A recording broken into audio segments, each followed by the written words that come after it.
Hi, my name is Chris James Yoga.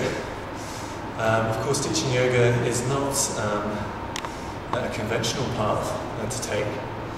I read theology at university, King's College. I'd always had an interest in spiritual theological affairs.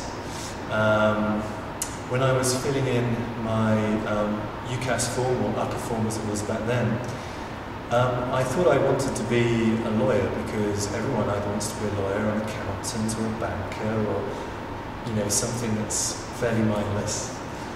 And I thought, well, maybe I just want to be a lawyer. And my RS teacher he came past and he asked me, what are you doing there? And I said, well, I'm filling in because I think I want to be a lawyer because this one of my friend wants to be a lawyer, he wants to, whatever.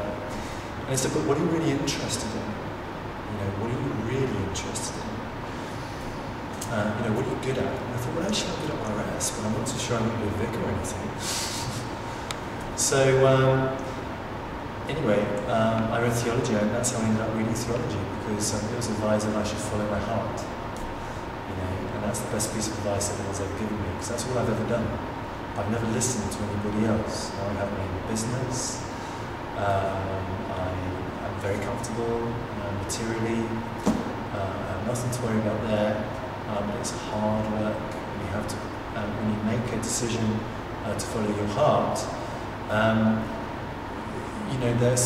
there can be some rough times ahead. It's not all easy.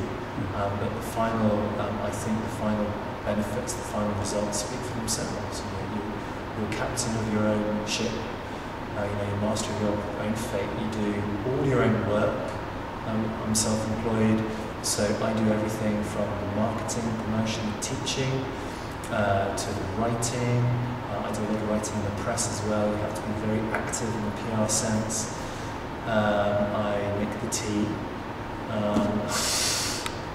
As a self-employed person, you do everything. What sort of training did you do, Chris, to get into it?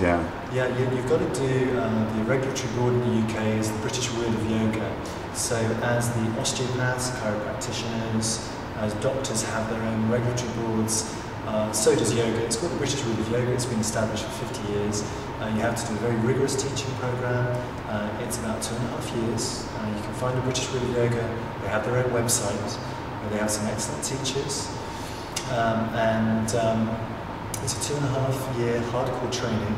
You need 2 years of experience in yoga before you can apply with a recognised teacher. You need to do a British Wheel of Yoga foundation course. I teach these foundation courses as a prerequisite. So right now, if you decide that you want to become a yoga teacher, there's a little bit way ahead. You have to decide if you like yoga first. You have to go to a lot of classes, experience a lot of teachers. Then see if you like it, see if it's you. Okay. You mentioned some of the things that you like about the role. Any things that are perhaps frustrating or challenging? Yeah, sure. It's hard work. You've got to be totally committed. You've got to walk the walk. You've got to talk the talk. You've got to practice what you preach. I have to wake up incredibly early in the morning and do my practice, my physical practice, my breathing, my meditation. Otherwise, not only, if I don't do this, not only am I not going to be able to teach, I'm going to be in a place to teach mentally, but I'm going to injure myself. And if I injure myself as I'm self-employed, I don't earn any money. So I really, really have to make sure that I practice very hard. I go to classes as well. I do a lot of self-study. I go into a lot of spiritual texts, whatever the texts are, from yoga or Christianity. I'm not bothered. And I'll inspire myself because I have to inspire other people. But the hours are very long. I can start at 5 in the morning and I can finish at 10 at night.